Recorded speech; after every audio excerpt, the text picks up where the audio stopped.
Hi, what's going on guys? It's Almond. Welcome back to another Wizard101 video. In today's video, it's going to be more of an updated guide to the Ghastly conspiracy raid. Now, I'm not going to talk about every single mechanic in this video. If you want to watch like every single mechanic and how to do certain things in the raid, you're better off watching the first guide that I made on the raid, because that was like an hour-long video where I just went completely in depth into everything that you have to do in the raid. Now, I will be expanding on some of those things in this video, things such as things that got fixed, new changes to certain bosses, a new role that I added into the strategy, etc. So it's more of an expansion. You can say it's like a part 2, and just to like catch up on everything that got changed. I will be including extra strategies that people had questions about that I didn't include in the original video, so I'm going to add those in this video as well. So like I said, it's basically like a part 2, because with the changes that we had a couple days back, the strats that were originally there for the raid, I had to slightly adjust. It wasn't anything drastic, it was just adding one specific role and maybe tweaking some deck setups. But like I said, I'm not going to go over every single mechanic, but I'm going to try my best to include certain things as well in this video. So if you do enjoy this type of content, be sure to leave a like, subscribe, all type of stuff. Appreciate everyone that does subscribe. We're on that grind to 8K. And if you do want to see any of the updated changes that I do mention in this video, the guide's already in the Discord. Everything that was already originally in the Discord, I just tweaked it on those slides. So go in Discord if you don't want to watch the rest of the video or the whole video. You're better off just going in the Discord, clicking on the link to the slides, and you can just look at that in your own time. That's just really up to you. But let's get into the raid, right? So some changes that were made in the raid was hacked automaton. Now, hacked automaton is on the right side of the raid, and you will be fighting him if you're on the right side, essentially. And what they did to hack automaton was basically he would do a Lord of the Jungle at the end of the round if he had 100% HP value. Now that just really means if he had max HP by the end of the round, he will proceed to hit with the Lord of the Jungle. But what they did to him now is they changed it so it's at the end of his action. So if you tend to pull him in slot 1 and he gets turn prio, you basically, you get hit with the Lord of the Jungle. By all means, you can't do anything about it, but you have to basically pull him down in slot 2, so that changes up the strategies completely for that, which we'll talk about later in this video on how to do that fight. But that's like one of the main changes that they did. Another thing that was changed is being able to cheese your school pit. Now, a lot of people used to do this for a lot of the challenge modes, not just specifically for the raid, but it's just happened in a lot of the challenge modes. And I never mentioned this in my videos because there was ways to just manipulate your arch mastery just by, building a certain deck setup with a certain amount of cards and having a certain amount of arch mastery. So a lot of people were confused on like, what do I do now? I can't do this. Is the raid just chalked? And I've seen a lot of people complain in discords and such. In reality, no, the raid, there's nothing really different about the raid other than adding a new role. And that new role is, as you guys see on screen right now, is my Anthony Life character.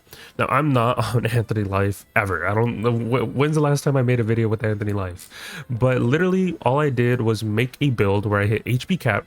Doesn't have to be specifically on life. It can be anybody realistically, but obviously hit the HP cap for whatever your school is. Look at the stat caps. I'll put them on screen just because people don't look at the slide, I guess, but I'll put them on screen with the health caps and everything is on screen. But you want to hit those health cap, and as well as you want to make sure you have pips. Make sure you have 100% pips, and then lastly have above 201 arch mastery. That's so you always get a school pip against Ghastly, which is part of the original strat. But now what you're doing is you're basically just filling up your entire deck with cards. Now, it doesn't have to be verbatim what I'm packing in my deck right now. I feel like a lot of people are going to get that confused. You just have to fill up your deck with cards that you can use in advanced combat. So basically like Onis, you can put in the new spells if you want. I just put in heals and such. I'm never using these cards. Whenever I show you guys footage, you'll never see me use any of these cards. I think at most I maybe used Donate Power just once, and that was specifically for the 4v4 on left side, so they can just speed up the animations and such. That's really it. Everything else that's in this deck I didn't use. I think I packed the triage in case somebody got hit with the fire Ghastly and he put a dot. That was like mainly it, but other than that, like I said, didn't use really any of my cards. I did use some wand hits just to break shields in the 4v4, and yeah. So having a full deck essentially gives you 100% power orb efficiency. Now what people used to do is they would take out all these cards and fill it up with monstrology, but that all now got banned, including the item cards as well. So you can't really just cheese your way just by filling up your deck with these cards, and that would get you 100% efficiency. So now you're just having one person on left side be the Ghastly support, where you just run a full deck and you just have some wand hits, and then in return your side deck is literally just 3 folds. That is it. So your job in Ghastly now is just, hey, I'm just going to be the guy that 3 folds. Now realistically you have 2 options. You can run a death mastery, you can be a death, that's another option as well, or if you just have a full deck, just set your school pip to death by default, and you'll always get a death pip every round. So if you don't want to get a mastery, it doesn't have to be this mastery. It can be literally any death mastery in the game. And then just, you know, you don't need to change your school pip to death. But if you are not running a mastery, like I said, just change your school pip to death as your starting pip, and then you're good to go. And you just realistically spam 3 folds, which we'll be talking about later on in this video, of the Ghastly strat. So that's like the main role that was added, and you're being this person on left side. So you're just doing certain things in the raid that just realistically you aren't in really any fights other than just Ghastly and one other fight. That's really it. So that's what the Ghastly role does. So for example, the Ghastly role, what they do is they do coins, which we'll talk a little bit more about in like a couple minutes. So you're just doing your coins as usual. You can do lasers, which is what you would want to do, so you don't have to worry about being in a fight with the full deck. So you would do lasers, and then after that you have the option of doing mana bomb, or you can do bottom, where you just cantrip for the person that's polymorphed. Between those, depends on your team which one you want to do, and then you proceed to be in the 4v4. Now in the 4v4 you do want to make sure that you can either join the fight or you don't join the fight. Now if you join the fight, you ideally want to be the person that gets polymorphed, because you know, if you're alive, you're going to hit the health cap. Majority of the time you're going to be the one that's polymorphed. But if you are like on a, you know, myth or something like that, depending on your HP of your teammates, you might not get polymorphed. So there's some little things here and there that you just should be worried about, in my opinion. And then after that, you just join Ghastly and you're basically good to go. And we'll talk about the Ghastly strat in a minute. So there's that. That's what the Ghastly role does in this new iteration, I guess, of the guide that we evolved upon. Now another thing that was changed was the mana bomb. Now I've gotten messaged multiple times, pinged in discords, is the mana bomb cheese gone? Yeah, it's gone. I'm pretty sure a lot of people figured this out. You cannot do the whole mana bomb cheese where you just like click, you know, do the equal sign, click the wall, whatever. Yeah, that doesn't exist anymore. So now what you basically have to do is the intended way that the devs wanted us to do, which is play hot potato and you know, take it to the bomb hole, etc. I'll show some footage in the background, but yeah, you basically have to do it the intended way. There's not really any cheese behind it anymore. There's not much I can really expand upon there other than GG. You actually have to do the raid the intended way. Now, other than that, that's all realistically the raid changes. Now we can get into left side, right side, and both teams, and expand on some things that I kind of missed out on explaining in the video, or maybe people misinterpreted. So we'll go into all that stuff right now. So when it comes to left side, a lot of people didn't understand what the graphic meant by, you know, area 1, 2, and 3. People just thought that you had to, you know, look in that specific area and you're only looking for coins for your wooden chest, your silver chest, your gold chest. That is completely wrong. What you're doing is you're looking for coins just for any of the coins that were listed by the coin caller. The coin caller is going to give you 3 different coins for each of the chests, right? 1 for each chest. And what you're doing is you're looking for those 3 types of coins, or maybe 2, it might be 1, because you know they can all be the same exact coin. And what you want to do is while you're looking, you want to follow a specific route. I see people only going like in a circle in like one specific spot. You don't want to be doing that. You want to make sure you're checking every corner. So on screen, I will show you how to look for coins properly. Maybe that might help people understand a little bit more. So if you're seeing on screen, there should be some text at the bottom showing what's the route for each one. I'm not gonna, because I'm really just, I'll edit it in post, you know. So you'll see at the bottom what the route is and how to follow it, because yeah, like I said, I've seen people just intertwine on coin paths, and you know, they're messing up their timing on the coins and they spend too long. I've seen people spend like, you know, 14 minutes, 18 minutes on just coins, and I'm just like, how? And I get it, it's a learning curve. It's 100% a learning curve on how to collect coins and how to manage it. And whenever you do a full route of your side and you see no coins that were mentioned, you want to type in chat or let the coin caller know, hey, I have no coins on my side. And once the other 2 people on your team say, hey, I have no coins either, then that's the coin caller's job to be like, okay, I need a refresh, so I need to step off this pressure plate and step back on for my teammates to refresh the coins so they can look for coins at a quicker rate. It's just realistically communicating with your team members to be like, okay, I have nothing. Do you have anything? And, you know, if nobody has anything that they can find, yeah, you just, you know, hit the quick refresh, look for more coins, repeat, and you do 3 waves of this till you basically finish, and then coins are complete. So hopefully the coin routes, like I said, on screen helped in any sort of way. Like I said, make sure you're checking the crevices. I know not many people were checking it. I've seen people just completely ignore those spots and be like, I have no coins. But then, you know, when I walk past it or in my guild attempts or anything like that, or like where I'm teaching new people, I literally have to point it out. So hopefully this helps those people that are struggling on coins and complaining. I know some people want the devs to lower the waves to maybe like 2 or something like that.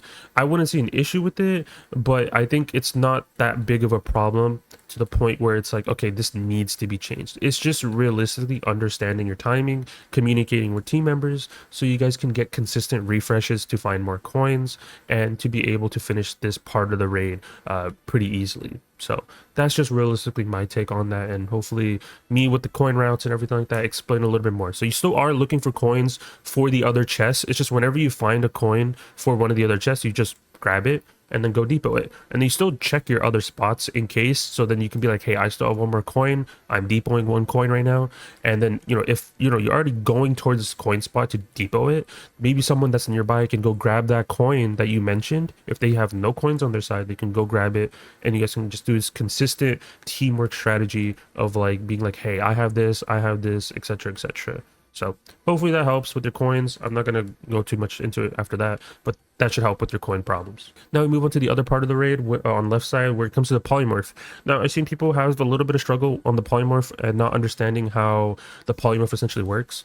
Now, literally when you talk to Stallion, you get given a whole deck. And that deck is basically filled with, you know, natural attacks. It's filled with like 1 pip hits, 2 pip hits, and then of course the gambit hits as well. You want to be using the gambit hits. You have a person that cantrips for you in that fight, and that's how you essentially do your gambit hits. You know, and realistically, a lot of people that have been sending cantrips have accidentally been sending the 40 energy ones. Don't be doing that. You literally have a role, which I mentioned in the original guide, is where you collect the pet mounds that give you specific energy cantrips that you want to be using in that portion of the fight. They're like 8 energy. So don't be spending 40 energy on like the original traps and such, like, you know, dual strike and such. Though the ones that are given in the raid are essentially called 0, and those are going to have less energy. So you want to be using that. Another thing I do, which is like a neat trick, you don't have to do this, it's just optional. I tend to send the person that's in the polymorph a donate power 1 cantrip. Now the only reason I do that is if you are consecutively doing your 2 pip with your gambits, there's going to be a round where you only have 1 pip. And there's been times where the person doesn't have 2 pips on that round, and the target might shield, weakness, or they might heal, and then you're taking another 2 to 3 rounds. So if you want to, like I said, it's optional. I do it just to keep it consecutive with my teammates. Is I send a donate power 1 cantrip. It should be one of the people that do mana bomb that send it. If it's the person that's doing the cantrips by default, they're going to be on a timer longer than usual, so they won't be able to, you know, send their regular cantrips. So if you have someone from the mana bomb team send a donate power 1 cantrip, that's nice. It's just a little nice addition. You don't have to, like I said, it's not needed. I just do it just to, you know, be a little bit quicker in that fight. So something optional as well. Also, if you are the person that's polymorph, please do not have a Maycast aura or any type of Maycast pet in that fight. I believe I mentioned it in the video, but a lot of people still have like a Maycast brace on their pet going into that fight, or trying to use Willcast Scion. It does not work. You will get hit with a basically cheat that insta kills you. It will be like a big ol' X on your character and you just insta die. So do not recommend doing that. It will ruin your run. So make sure you're not having any type of Maycast on your pet. And then lastly, I want to talk about on left side is the 4v4 fight. When it comes to the 4v4 fight, I see a lot of people not reading the slide properly when it comes to organizing your health. Basically, if you have 4 people communicate with each other saying, hey, who has the highest HP? Now, it's based upon HP value, not percentage. So if you're like, oh, I have 99% on my max and someone else has 98, that has nothing to do with it. It's based upon what is your current HP. So if you have someone that has 15k and someone else that has 14k, the person that has 15k should be going in slot 1 because you're more likely to get polymorph. You don't want to have the person that has max HP in the last slot because then you have to wait a whole additional round just to hit the enemy. So organize yourself in that fight to the highest HP value to the lowest HP value. That is like your best bet. And I also see some people try using 7 pip hits, 9 pip hits, King R, etc. Don't do that. What I do recommend is using 4 to 5 pip hits. That would be just enough to kill, and if it doesn't kill, just have somebody wand hit as well. It's not the biggest deal in the world. You want to be using 4 to 5 pip hits because you're hitting multiple targets at the end of the day. You want to make sure you have enough pips for all those targets. So use draining all your pips and using like a Jin or using a Salnopolis spell isn't the best. Of course, if it's the last mob alive, by all means use whatever. If that's like your last card, go for it. But when it comes to like the first 3 mobs, first 2 mobs, don't just drain all your pips in that fight and then you have to like wait for someone else to hit, and becomes like it doesn't become that great of a fight. So make sure you're using your 4 to 5 pip hits. I believe all the deck setups on the slides have 4 to 5 hits or 4 to 5 pip hits in your deck by default. This is where all those come in play. So make sure you're following the strat when it comes to that, so you don't sit through like a bunch of animation time when it's not needed. So there's that. And the reason why you organize your stuff by health is because if by chance the person that's in slot 1 gets their HP lower than the person in slot 2 just by getting hit a bunch of times, that's when the second person is going to get polymorph. So then person 3 and 4 are still okay to hit. That's why you're organizing yourself by HP. So just a little another side note so people can understand that a little bit better. Now we got the left side out the way, some additional things I needed to mention. Now let's go on to the right side where I need to mention some other stuff. Now the main thing is with the right side is, like I said, some deck setups are changed. I don't think I mentioned it in the guide or like in the video portion at least, but basically your deck setups are slightly changed now. So each person on right side has a certain deck that you want to be running. And now what the strategy is, you do not need death weaving on every character. I believe only like 2 people need it. So that's a little nice plus. So you don't need to force everyone to do death weaving just for a negative aura. You can still, like I said, if you want to add an attenuate, but the thing is you might deck fail when it comes to Automaton, which is why we, shorten our decks so then you can have a perfect deck when it comes to Automaton and pull everything that's needed for that fight, because that fight is atrocious now in my opinion. But when it comes to right side, like I said, your deck setups were slightly changed. The fights are still basically the same. The one thing that I did note was if there is a death mob in your guys' bomb fight, so the lower fight where you usually fight the mobs like the cat burglars and such, they usually send their scions and everything like that, right? But the one that's death specifically got changed. That one got changed, so it's no longer like minus 65 infections, so now it's like minus 20. So it's a good change. I would say that's a plus regardless, because if it was a death mob, it would be very annoying trying to get heals, because yeah, it's a minus 65 infection. You weren't even getting heals properly. I don't have footage of it, but literally the time I started to record left side, they started spawning death mobs on right side. So I was just like, okay. So that was just kind of unfair. So I didn't get footage of it, but minus 20% infections now instead of 65. So there's that. And then of course, now we move on to Automaton. Now, when it comes to Automaton, the strat, like I said, was slightly adjusted. And with your deck setups, if you've noticed them on the slides, is that now people are carrying life dispels. Yes, you can life dispel the boss. Now, you only life dispel once you kill the mob, and the strat will be shown on screen real quick. The only thing that's like slightly different is, like I said, you're adding those life dispels, and you do want to pull the minion every time. Do not pull the boss because he will have turn prio, so you literally have to pull the minion every single time. And what this strat is, you're adding additional wand hits to make sure you kill the minion, as well as you're using a wand hit on the boss, because sometimes this minion can tower shield the boss. It's happened a couple times due to their AI, which is very annoying. I don't know why they have tower shields in their deck, but that is one thing that's going to be annoying in this fight. So make sure you have a decent amount of pierce, especially for this fight.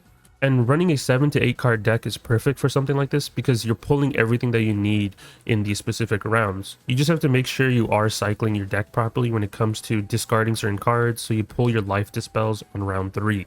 That's just to circumvent getting hit by hacked Automaton, because you do not want to get hit with that cheat. It's a very annoying cheat, and yeah, it just kind of sucks. Now it's based upon his end of the action. So they just changed it from Belloc to Belloc 2.0. I mean, you still have to keep him below a certain threshold, so you don't get hit with a cheat, but it doesn't really change it too much to the point where, because now we have life dispels. Now if they ever ban dispels, I mean, which probably won't happen anytime soon, then this strat will have to be changed, but for now, just dispel his cheat. I'm just not going to bother with it. So there is that. I mean, of course, unless they make it so his cheat can't be dispelled, then, you know, maybe it might be different, but mainly you're using the dispel so he can't heal. It's not really to dispel his cheat, it's more likely just so you can dispel his heals, because on his turn he's just going to spam heals. And I know people are going to question, why aren't you dispelling on round 1 and 2? You don't need to.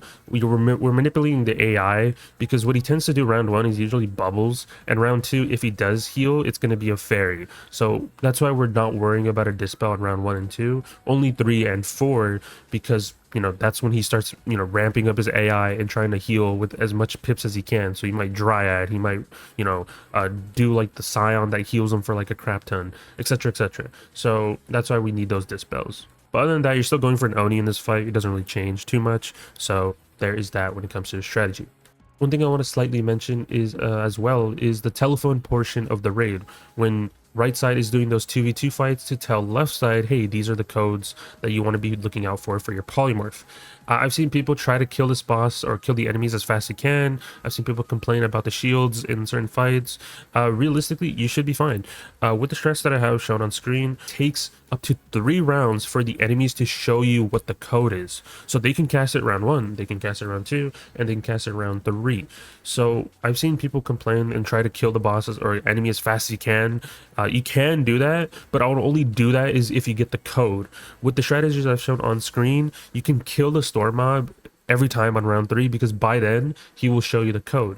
But of course you have to remember to pull the storm mob. If the storm mob's in the second slot, then you won't get the code. Same thing as the myth as well in the other fight. If you're not pulling the myth, you're gonna kind of chalk your run a little bit. So that's why we're just making sure we kill a mob on round 3 and then following up and killing the other mob as well. So if you just follow the turn by turn, you should be fine. And if you don't end up killing, you have TC Krakens in your side deck that will be mentioned on the guide on the slides essentially.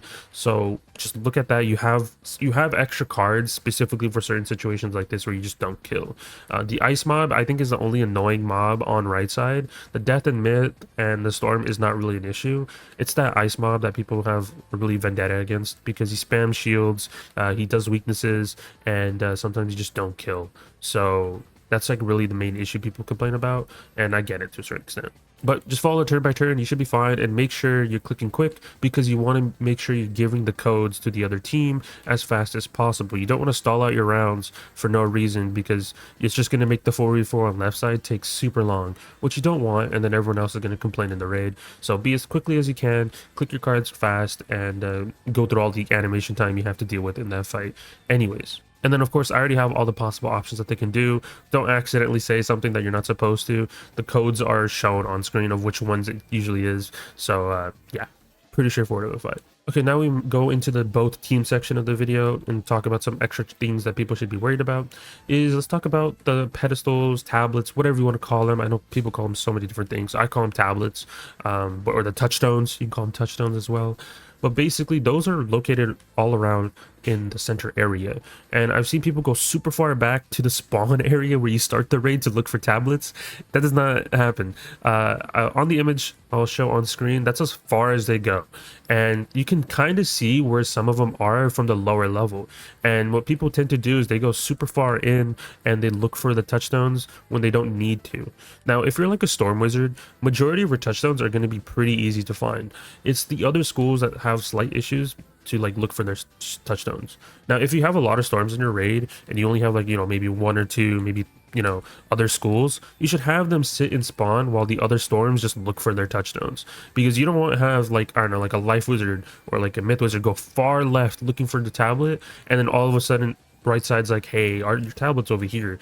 So then they have to spend like 3 minutes running all the way to the other side to go get a touchdown. You know, you're not going to want that. And make sure you guys are communicating with your teammates on, hey, I touched my touchdown, etc. Because I've seen people not type it in their chat, and then people can't figure out who's missing. So if you already touched your touchdown, just type it in the chat saying R or I've touched my touchdown, whatever, so other team members know who they're looking for when it comes to touchstones. So there's some little things there, as well as I've seen people complain about like the touchstone being too high. What you should be doing is on screen, I'll just show you an example. If let's say the touchstone is right here on this tree and I can't, hit it, what I just tend to do is I zoom in. If you zoom in, right, with your scroll wheel, you can easily see where you need to hit with the touch, where you need to hit with the cantrip, with the magic touch. So it's easier to hit it right here than it was if I was zoomed all the way out. So something that you should know, I guess, not many people knew that you can zoom in and out. So if you're trying to do that, I recommend zooming in on your screen, and it will help you easily hit the touchstone easier. So it's a cool little neat trick. I don't think I mentioned it in the other video, but some stuff that I, just didn't think I had to mention. But hey, here we are mentioning it. Now we move on to the Ghastly portion of this raid, or like the, the sigil fights and such.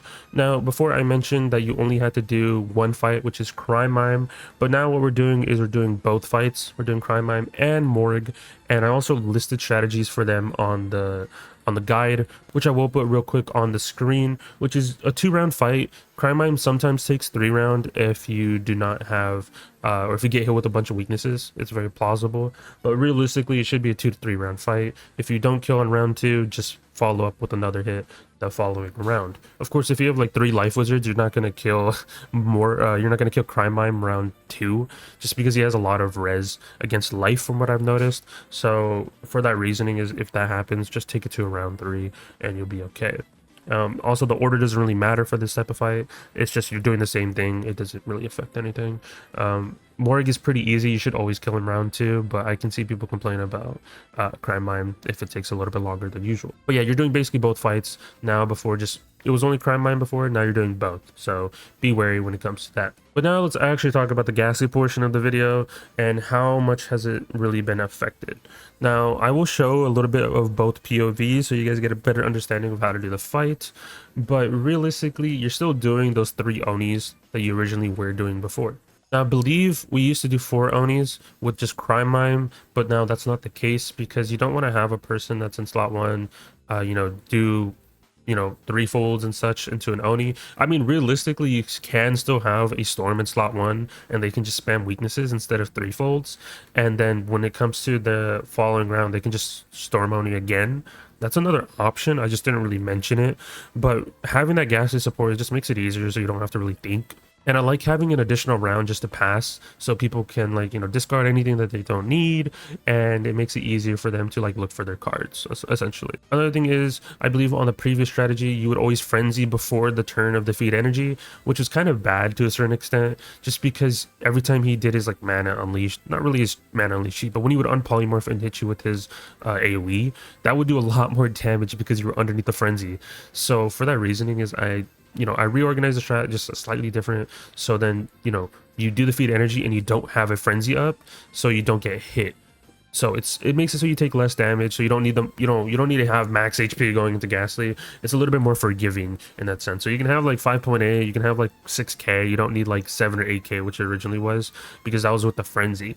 So now you don't have to worry too much about that. But other than that, the strat is nearly identical, other than just like I said, you're having a Ghastly support now. They're just going to be spamming 3 folds to set up the conditionals for the Onis. That Ghastly support can be literally anybody. It can be a fire wizard or something like that. I've seen people complain in my comment sections to make strategies for fire hitters. Now realistically, I don't think I'm going to. Now I just prefer using storm hitters. By all means, if you want to make a strategy with fire hitters, myth hitters, ice hitters, go for it. It's just I prefer to pick what I feel like is more optimal, and that's just my opinion, right? I prefer certain schools, and that's just usually how I make my strategies. I try my best to incorporate all schools as hitters in Ghastly, but at a certain extent, I just use storms, and most people are going to be using storms anyways. If you want to use myths, by all means, go for it. You can set up gins, you can set up something, right? You can set up something, but it's just storms are just easier realistically. And if you have a guild that does not have enough storms, then maybe I can work on a strategy and post it, but it's just dedicating a lot of time, right? I'm not gonna change one strat when it's not broken, you know? Other than that, that's realistically the Ghastly fight. Just doing your 3 Onis, of course, you'll get the Morg sent to you, so you'll have the 20% extra damage from the Judgment, or the 20% max HP value from the Judgment, as well as you will have the Crime Mime trap, so you will get that 120 trap, and the 3 Storm Onis plus, you know, the Judgment should kill if you hit damage cap and, you know, you have enough Pierce for Ghastly. You need 53 Pierce for Ghastly, so keep that in mind. So it's a very straightforward of a fight when it comes to that. And if for some reason you're not killing, you have Krakens in your side deck. I mean, you shouldn't need them. You realistically shouldn't need them. Maybe if somebody messes up and not clicks their own card and then you're going to have to Kraken, then yeah, you will have to. But you realistically shouldn't be needing to use your Krakens in Ghastly at all. Another thing I do want to mention is changing your skull pip. I see people not understanding what that means, and even though I have it listed in the bottom right hand corner of the slide, make sure you're changing your skull pip. Basically, you change your skull pip to whatever it is on the Rochambeau wheel. So for example, if he says I'm become ice, you want a fire pip. So make sure you change your skull pip to fire. That's just specifically for the Ghastly support. The other 2 people don't need to worry about it. It's just whoever the Ghastly support is, make sure you're changing your skull pips. So for example, if he says I am become death, make sure you change your skull pip to myth. Very straightforward. Make sure you're discarding your hand as well in the specific rounds and such, because if not, you will be chalking up your runs. You have a very important role in that fight. If you don't get that feed energy, it's basically GG to a certain extent. But other than that, that's realistically the updated raid strat. Like I said, I didn't mention everything in this video because I've already spent an hour-long video going into every single in-depth strategy in the raid. So I'm not gonna spend another hour talking about the whole entire raid. It's just like I said, this was a part 2, expanding on things that are changed, some strategy changes, and then some other strategies that maybe it didn't make it into the video, or maybe some people just didn't get, so I had to include in here as well. But hopefully you guys get more raid wins, and I'll definitely have more raid videos planned, maybe this upcoming month or maybe later this month. I just have to get around to editing. There's so many videos I have to edit. It's just I have to dedicate a lot of time, and it's just realistically just keep myself busy in that sort of sense. But other than that, you guys let me know how your raid runs have been going. Have you been enjoying the raid and such? And I will be making gear guides later this month as well. So. And like I said at the beginning of the video, if you want to see the whole strategy and like the slides and such, everything's already in the Discord. I'm not going to be posting the slide on every single image and such in this video. The video prior to this basically already explains all that. So there's that. And that will be it for me. Leave a like, subscribe, all type of stuff. And I'll catch you guys in the next one. Peace out, guys.